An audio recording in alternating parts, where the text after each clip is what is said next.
Class 11 second semester দর্শন তথা philosophy বিষয়ে আজকের এই ভিডিওতে আমরা দেখে নেব একটি পূর্ণাঙ্গ সাজেশন।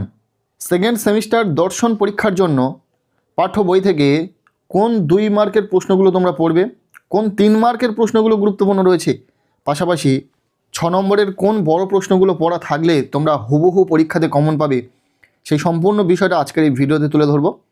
আজকের এই ভিডিওতে যে সাজেস্টিভ প্রশ্নগুলো আমরা শেয়ার করে দেব, প্রতিটা প্রশ্ন যদি তোমরা পড়ে রাখতে পারো একদম হুবহু সেই প্রশ্নগুলোই তোমরা পরীক্ষাতে কমন পাবে। তবে অনেক প্রশ্ন দেব না, মাত্র কয়েকটি করে প্রশ্ন বলে দেব। চলো একদম প্রথম থেকে আমরা প্রশ্নগুলো দেখে নেব। পরীক্ষাতে আসবে 2টি ইউনিটে ভাগ থাকবে। ইউনিট 1 ইন্ট্রোডাকশন টু লজিক, এখান থেকে 24 নম্বর থাকবে। নাম্বার বিভাজন এইরকম থাকবে, 6টি 2 নম্বরের প্রশ্ন থাকবে, তার মধ্যে থেকে 3টি প্রশ্নের উত্তর লিখতে হবে 6 নম্বর। এরপর 3 নম্বরের মোট 8টি প্রশ্ন থাকবে, তার মধ্যে থেকে 4টি প্রশ্নের উত্তর তোমাদেরকে লিখতে হবে, যেখানে থাকবে 12 নম্বর। এবং 6 নম্বরের বড় প্রশ্নের জন্য 2টি প্রশ্ন থাকবে, একটি প্রশ্নের উত্তর লিখতে হবে। চলো আমরা পরপর প্রতিটা প্রশ্ন দেখে নেব। 2 মার্কের জন্য কোন প্রশ্নগুলো গুরুত্বপূর্ণ রয়েছে, 3 নম্বরের জন্য কোন প্রশ্নগুলো গুরুত্বপূর্ণ রয়েছে, পাশাপাশি 6 নম্বরের বড় প্রশ্নের জন্য কোন প্রশ্নগুলো পড়বে। প্রথম যে অধ্যায়টি রয়েছে যুক্তিবিজ্ঞানের প্রকৃতি, অবরোহ এবং আরোহ, এই যে অধ্যায়, এখান থেকে প্রথমে দেখে নেওয়া যাক 2 মার্কের জন্য কোন প্রশ্নগুলো পড়বে। প্রথম প্রশ্ন যুক্তিবিজ্ঞান কাকে বলে। দ্বিতীয় প্রশ্ন যুক্তির অবয়ব কাকে বলে, এর সাথে যুক্তির অবয়বগুলি কি কি। এরপর 3 নম্বর প্রশ্ন অবরোহ ও আরোহ যুক্তি বলতে কি বোঝো। পরের প্রশ্ন অনিরপেক্ষ বা সাপেক্ষ যুক্তি কাকে বলে। পরের প্রশ্ন নিবেশন দৃষ্টান্ত কাকে বলে। এবং শেষ প্রশ্ন 2 নম্বরের জন্য যুক্তির উপাদান বলতে কি বোঝায়। এরপর আমরা দেখে নেব এই অধ্যায় থেকে 3 মার্কের জন্য কোন প্রশ্নগুলো গুরুত্বপূর্ণ রয়েছে। মাত্র 2টি প্রশ্ন বলে দেব। প্রথম প্রশ্ন যুক্তিবিজ্ঞানের প্রয়োজনীয়তা লেখো, ভীষণ ইম্পর্টেন্ট, খুব ভালো করে পড়বে। দ্বিতীয় প্রশ্ন অবরোহ ও আরোহ যুক্তির মধ্যে পার্থক্য উল্লেখ করো। এই প্রশ্নগুলো ভীষণ ইম্পর্টেন্ট রয়েছে 3 মার্কের প্রশ্নের জন্য। এরপর আমরা দেখে নেব এই অধ্যায় থেকে 6 মার্কের জন্য কোন বড় প্রশ্নগুলো তোমরা পড়বে। মাত্র 2টি প্রশ্ন বলে দেব এই অধ্যায় থেকে। প্রথম প্রশ্ন অবরোহ যুক্তি কাকে বলে, এর সাথে অবরোহ ও আরোহ যুক্তির মধ্যে পার্থক্য লেখো। এরপর দ্বিতীয় প্রশ্ন আরোহ যুক্তি কাকে বলে, আরোহ যুক্তির বৈশিষ্ট্যগুলি লেখো। এই 2টি প্রশ্ন 6 মার্কের বড় প্রশ্নের জন্য খুব ভালো করে পড়ে রাখবে। এই অধ্যায় থেকে প্রশ্ন শেষ। 2, 3, 6 মার্কের জন্য কোন প্রশ্নগুলো পড়বে বলে দিলাম। এরপর আমরা দেখে নেব দ্বিতীয় অধ্যায়, যেখানে রয়েছে পদ, বাক্য, বচন, পদের ব্যাপ্যতা, সত্যতা ও বৈধতা। সো এই অধ্যায় থেকে আমরা প্রথমে 2 মার্কের জন্য কোন প্রশ্নগুলো গুরুত্বপূর্ণ রয়েছে দেখে নেব। প্রথম প্রশ্ন বচন কাকে বলে, বচনের বৈশিষ্ট্যগুলি উল্লেখ করো। এরপর দ্বিতীয় প্রশ্ন নিরপেক্ষ বচন বলতে কি বোঝো, নিরপেক্ষ বচনের কয়টি অংশ ও কি কি। ভীষণ সাজেস্টিভ প্রশ্ন। এরপর 3 নম্বর প্রশ্ন নিরপেক্ষ বচনের গুণ ও পরিমাণ বলতে কি বোঝো। ইম্পর্টেন্ট প্রশ্ন, খুব ভালো করে পড়বে। এরপর 4 নম্বর প্রশ্ন এ ই আই ও বচনের কোন কোন পদ ব্যাপ্য তা উল্লেখ করো। নেক্সট 5 নম্বর প্রশ্ন এমন একটি অবরোহ বৈধ যুক্তির উদাহরণ দাও যার আশ্রয় বাক্য মিথ্যা এবং সিদ্ধান্ত সত্য। এরপর 6 নম্বর প্রশ্ন তাৎপর্য অনুসারে বচন কয় প্রকার ও কি কি। এরপর 7 নম্বর প্রশ্ন এমন 2টি বচনের উদাহরণ দাও যার উপাদান এক কিন্তু আকার ভিন্ন, ব্যাপ্যতার 2টি নিয়ম কি। এই প্রশ্নগুলো 2 মার্কের প্রশ্নের জন্য খুব গুরুত্বপূর্ণ রয়েছে, খুব ভালো করে পড়ে নেবে। এরপর আমরা দেখে নেব এই অধ্যায় থেকে কিছু 3 মানের গুরুত্বপূর্ণ প্রশ্ন। প্রথম প্রশ্ন বাক্য এবং বচন এক নয় উক্তিটির অর্থ বিশ্লেষণ করো। এর সাথে নিরপেক্ষ বচনে সংযোজকের কাজ কি। নেক্সট দ্বিতীয় প্রশ্ন নিরপেক্ষ বচনের গুণ ও পরিমাণ বলতে কি বোঝায়। এরপর 3 নম্বর প্রশ্ন বচন ও বচনাকারের পার্থক্যগুলি আলোচনা করো। এরপর 4 নম্বর প্রশ্ন নিরপেক্ষ বচনে পদের ব্যাপ্যতা বলতে কি বোঝায়, নিরপেক্ষ বচনগুলিতে কোন পদ ব্যাপ্য ও অব্যাপ্য হয়। এরপর এই অধ্যায় থেকে 6 নম্বরের বড় প্রশ্নের জন্য যে প্রশ্নগুলো তোমাদেরকে পড়তে হবে। প্রথম প্রশ্ন দৃষ্টান্ত সহকারে নিরপেক্ষ বচনের শ্রেণীবিভাগ করো, এর সাথে উদাহরণ সহযোগে বচন ও বাক্যের মধ্যে পার্থক্য করো। খুবই ইম্পর্টেন্ট একটি প্রশ্ন, খুব ভালো করে পড়বে। এরপর দ্বিতীয় প্রশ্ন বচনাকার কখন সত্য অথবা মিথ্যা হয়, উদাহরণ সহ লেখো। এরপর 3 নম্বর প্রশ্ন নিরপেক্ষ বচনে পদের ব্যাপ্যতা বলতে কি বোঝো, এর সাথে উদাহরণ সহযোগে নিরপেক্ষ বচন ও সাপেক্ষ বচনের মধ্যে পার্থক্য দেখাও। মাত্র 3টি প্রশ্ন 6 নম্বরের বড় প্রশ্নের জন্য। এই 3টি প্রশ্নই খুব ভালো করে তোমরা পড়ে রাখো। এরপর আমরা দেখে নেব তৃতীয় অধ্যায়, বাক্য থেকে বচনের রূপান্তর। এই অধ্যায় থেকে যে সমস্ত প্রশ্ন গুরুত্বপূর্ণ রয়েছে, প্রথমে আমরা 2 মার্কের গুরুত্বপূর্ণ প্রশ্নগুলো দেখে নেব। প্রথম প্রশ্ন, বাক্যকে বচনে রূপান্তর করার সাধারণ নীতিগুলির মধ্যে যে কোনো 2টি বর্ণনা করো। ভীষণ ইম্পর্টেন্ট। দ্বিতীয় প্রশ্ন, প্রশ্নসূচক বাক্যকে বচনে রূপান্তর করার নিয়ম কি? এরপর 3 নম্বর প্রশ্ন, পরিশ্রমীরা কদাচিৎ ব্যর্থ হয়, বাক্যটিকে নিরপেক্ষ বচনে রূপান্তরিত করো। এই 3টি প্রশ্নই খুব গুরুত্বপূর্ণ রয়েছে 2 মার্কের প্রশ্নের জন্য। মাত্র 3টি প্রশ্ন, আশা করছি তোমরা প্রত্যেকেই, এত কম সংখ্যক যেহেতু প্রশ্ন দিচ্ছি, প্রত্যেকেই পড়তে পারবে, কারোর কাছে প্রশ্ন বেশি বলে মনে হবে না।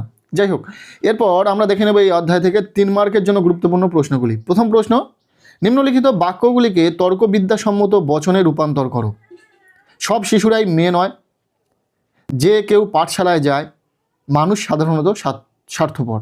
এবার দ্বিতীয় যে প্রশ্নটি রয়েছে, নিম্নলিখিত বাক্যগুলিকে তর্কবিদ্যাসম্মত বচনে রূপান্তর করো।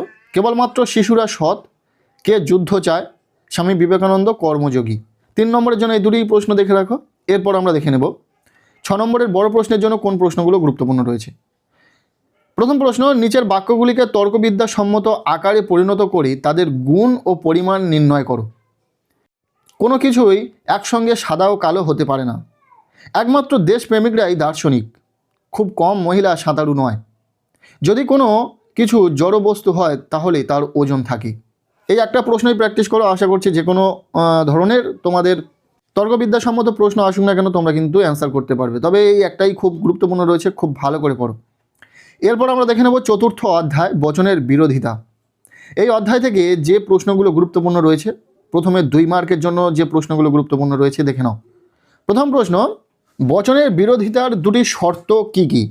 এরপর দ্বিতীয় প্রশ্ন, বিরোধিতার মূল শর্ত 2টি উল্লেখ করো। এরপর 3 নম্বর প্রশ্ন, বচনের বিরোধিতা কয় প্রকার ও কি কি?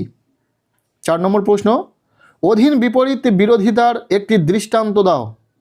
এরপর 5 নম্বর প্রশ্ন, অ্যারিস্টটলের মতে বচনের বিরোধিতা কয় প্রকার ও কি কি? নেক্সট 6 নম্বর প্রশ্ন, মানুষ মাত্রই কবি নয়, বাক্যটিকে বচন করে তার বিরোধী বচন নির্দেশ করো। এরপর আমরা দেখে নেব এই অধ্যায় থেকে 3 নম্বরের জন্য যে প্রশ্নগুলো গুরুত্বপূর্ণ রয়েছে, সেই গুরুত্বপূর্ণ প্রশ্নগুলি। প্রথম প্রশ্ন, অসম বিরোধিতা ও বিরুদ্ধ বিরোধিতার মধ্যে পার্থক্য করো, এর সাথে অসম বিরোধিতার একটি দৃষ্টান্ত দাও। ভীষণ ইম্পর্টেন্ট প্রশ্ন। এরপর দ্বিতীয় প্রশ্ন, সকল মানুষ হয় বিচার বুদ্ধি সম্পূর্ণ জীব, বচনটির বিপরীত বিরোধী বচন কি হবে? এই বচনটি সত্য হলে তার অনুরূপ বিরোধী বচনগুলির সত্য মূল্য নির্ণয় করো। মাত্র 2টি প্রশ্ন, খুবই গুরুত্ব দিয়ে তোমরা পড়বে। এরপর এই অধ্যায় থেকে আমরা 6 নম্বরের জন্য মাত্র একটি প্রশ্ন দেখে রাখব। বচনের বিরোধিতা অনুসরণ করে নিম্নোক্ত বচনগুলির যৌগিক সম্বন্ধ নির্ণয় করো। নাম্বার এ, শুধুমাত্র প্রাপ্তবয়স্করাই ভোটদাতা। নাম্বার বি, অধিকাংশই ভোটদাতাই প্রাপ্তবয়স্ক। এরপর নাম্বার সি, সব ভোটদাতাই প্রাপ্তবয়স্ক নয়। এরপর আমরা দেখে নেব 5ম অধ্যায়, অমাধ্যম অনুমান, আবর্তন বিবর্তন, সমবিবর্তন। এই যে অধ্যায়টি রয়েছে, এখান থেকে যে প্রশ্নগুলো গুরুত্বপূর্ণ রয়েছে পরপর আমরা দেখে নেব। প্রথমে আমরা 2 মার্কের প্রশ্নগুলো দেখে নেব। মাত্র 4টি প্রশ্ন। প্রথম প্রশ্ন, অমাধ্যম অনুমান কাকে বলে? অমাধ্যম অনুমান কত প্রকার ও কি কি? সমিত আবর্তন কাকে বলে? এরপর 3 নম্বর প্রশ্ন, নিষেধমূলক বিবর্তন বলতে কি বোঝো? 4 নম্বর প্রশ্ন, বিবর্তন কাকে বলে? এরপর আমরা দেখে নেব এই অধ্যায় থেকে 3 নম্বরের জন্য যে প্রশ্নগুলো গুরুত্বপূর্ণ রয়েছে। মাত্র 3টি প্রশ্ন। প্রথম প্রশ্ন, আবর্তনের বৈধতার নিয়মগুলি উল্লেখ করো। ভীষণ ইম্পর্টেন্ট, খুব ভালো করে পড়বে। এরপর দ্বিতীয় প্রশ্ন, কোনো ক্ষেত্রে কি এ বচনের সরল আবর্তন সম্ভব? আলোচনা করো। এর সাথে ও বচনের আবর্তন বৈধ নয় কেন? এরপর 3 নম্বর প্রশ্ন, বিবর্তন কাকে বলে? বিবর্তনকে কেন অমাধ্যম অনুমান বলা হয়? এই 3টি প্রশ্নই ভীষণ ইম্পর্টেন্ট, 3 মার্কের জন্য খুব ভালো করে পড়ে রাখবে। নেক্সট আমরা এই অধ্যায় থেকে 6 নম্বরের জন্য মাত্র 2টি প্রশ্ন গুরুত্ব সহকারে দেখে রাখতে বলবো।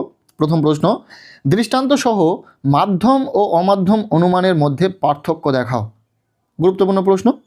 এবার দ্বিতীয় প্রশ্ন, এ ই আই ও বচনের আবর্তনের দৃষ্টান্ত দাও। এরপর রয়েছে 6ষ্ঠ অধ্যায়, নিরপেক্ষ ন্যায়, মূর্তি ও সংস্থান এবং বৈধতা বিচার। এই ষষ্ঠ অধ্যায় থেকেও যে প্রশ্নগুলো গুরুত্বপূর্ণ রয়েছে আমরা পরপর দেখে নেব। প্রথমে 2 মার্কের প্রশ্নগুলো দেখে নেব। 2 মার্কের জন্য মাত্র 5টি প্রশ্ন তোমরা যদি পড়ো ভালো করে হয়ে যাবে। প্রথম প্রশ্ন, হেতুপদ কাকে বলে? দ্বিতীয় প্রশ্ন, সাধ্যপদ কাকে বলে? পক্ষপদ কাকে বলে? এরপর 4 নম্বর প্রশ্ন, ন্যায়ের 4 প্রকার সংস্থানেই হেতুপদের অবস্থান এঁকে দেখাও। এরপর 5 নম্বর প্রশ্ন, যুক্তিবিজ্ঞানী কপি প্রদত্ত ন্যায়ের সংজ্ঞাটি লেখো। এই অধ্যায় থেকে এই 5টি প্রশ্নই 2 নম্বরের জন্য খুব ভালো করে পড়ো, তাহলেই পরীক্ষাতে কমন এসে যাবে। এরপর আমরা দেখে নেব এই অধ্যায় থেকে 3টি 3 মার্কের গুরুত্বপূর্ণ প্রশ্ন। প্রথম প্রশ্ন, প্রমাণ করো যে ও বচনের কখনোই প্রথম সংস্থানের হেতুবাক্য বা আশ্রয় বাক্য হতে পারে না। এরপর দ্বিতীয় প্রশ্ন, প্রমাণ করো একটি আশ্রয় বাক্য নন্নর্থক হলে সিদ্ধান্ত অবশ্যই নন্নর্থক হবে। এরপর 4 নম্বর প্রশ্ন, টিকা লেখো চতুষ্পদ ঘটিত দোষ। এই 3টি প্রশ্নই যদি তোমরা খুব ভালো করে পড়ো 3 মার্কের জন্য হয়ে যাবে। এই অধ্যায় থেকে আর কিছু প্রশ্ন পড়তে লাগবে না। এরপর আমরা দেখে নেব এই অধ্যায় থেকে 6 নম্বরের বড় প্রশ্নের জন্য যে প্রশ্নগুলো তোমাদেরকে পড়তে হবে। প্রথম প্রশ্ন, ন্যায় অনুমান কাকে বলে? এর বৈশিষ্ট্যগুলি লেখো। দ্বিতীয় প্রশ্ন, নিরপেক্ষ ন্যায়ের সংস্থান বলতে কী বোঝায়? উদাহরণসহ নিরপেক্ষ ন্যায়ের বিভিন্ন সংস্থানের পরিচয় দাও। এই দুটি প্রশ্নই তোমরা 6 নম্বরের বড় প্রশ্নের জন্য খুব ভালো করে পড়ে রাখো। এরপর দেখে নেব 7ম অধ্যায়, যৌগিক যুক্তি, কাল্পনিক ও বৈকল্পিক। এই অধ্যায় থেকে আমরা পরপর প্রশ্নগুলো দেখে নেব, গুরুত্বপূর্ণ প্রশ্নগুলি দেখে নাও। 2 নম্বরের প্রশ্নের জন্য মাত্র 2টি প্রশ্ন, খুব ভালো করে পড়ো। প্রথম প্রশ্ন, কাল্পনিক নিরপেক্ষ ন্যায় কয় প্রকার ও কি কি? এরপর দ্বিতীয় প্রশ্ন, বৈকল্পিক ন্যায় কাকে বলে? বৈকল্পিক ন্যায় কয় প্রকার ও কি কি? এই দুটি প্রশ্ন 2 মার্কের জন্য ইম্পর্টেন্ট রয়েছে। এরপর আমরা দেখে নেব প্রশ্নের মান 3 নম্বরের জন্য যে গুরুত্বপূর্ণ প্রশ্নগুলো রয়েছে এই অধ্যায় থেকে। প্রথম প্রশ্ন, যুক্তির বৈধতা বিচার করো। যদি লক বস্তুবাদী হন তবে তিনি দার্শনিক। লক দার্শনিক, সুতরাং তিনি বস্তুবাদী। এরপর দ্বিতীয় প্রশ্ন, মিশ্র কাল্পনিক ন্যায়ের এমটি আকারের একটি দৃষ্টান্ত দাও। এরপর 3 নম্বর প্রশ্ন, যুক্তিটির বৈধতা বিচার করো। হয় পাখিটির কাক অথবা কোকিল। পাখিটি কাক নয়, কারণ পাখিটি কোকিল। এই 3টি ইম্পর্টেন্ট রয়েছে, খুব ভালো করে দেখে রাখবে। এরপর আমরা এই অধ্যায় থেকে 6 নম্বরের জন্য যে প্রশ্নগুলো গুরুত্বপূর্ণ রয়েছে দেখে নেব। প্রথম প্রশ্ন, কাল্পনিক নিরপেক্ষ ন্যায়ের প্রকারভেদ উদাহরণ সহ লেখো। এই প্রসঙ্গে কাল্পনিক নিরপেক্ষ ন্যায়ের বৈধতার নিয়ম ও নিয়ম ভঙ্গজনিত দোষের নাম লেখো। ভীষণ সাজেস্টিভ প্রশ্ন, খুব ভালো করে পড়বে। এরপর দ্বিতীয় প্রশ্ন, প্রাকল্পিক নিরপেক্ষ ন্যায় ও বৈকল্পিক নিরপেক্ষ ন্যায়ের মধ্যে পার্থক্যগুলি আলোচনা করো। খুব ভালো করে পড়বে। এরপর আমরা দেখে নেব 8ম অধ্যায়, ভারতীয় নীতিবিদ্যা। এখান থেকে যে প্রশ্নগুলো গুরুত্বপূর্ণ রয়েছে পরপর মাত্র কয়েকটি প্রশ্ন দেখে নেব। প্রথমে 2 মার্কের জন্য মাত্র 4টি প্রশ্ন দেখে নেব। প্রথম প্রশ্ন, ভারতীয় নীতিবিদ্যার মূলে কোন গ্রন্থ রয়েছে এবং কেন? দ্বিতীয় প্রশ্ন, ভারতীয় নীতিশাস্ত্রে চিত্তশুদ্ধি বলতে কি বোঝানো হয়েছে? এরপর 3 নম্বর প্রশ্ন, ভারতীয় নীতিবিদ্যার কয়েকটি বৈশিষ্ট্য লেখো। এরপর 4 নম্বর প্রশ্ন, শ্রেয় বলতে কি বোঝো? 4টি প্রশ্ন গুরুত্ব সহকারে দেখে রাখো 2 নম্বরের জন্য। এরপর দেখে নেব 3 নম্বরের জন্য মাত্র 3টি গুরুত্বপূর্ণ প্রশ্ন।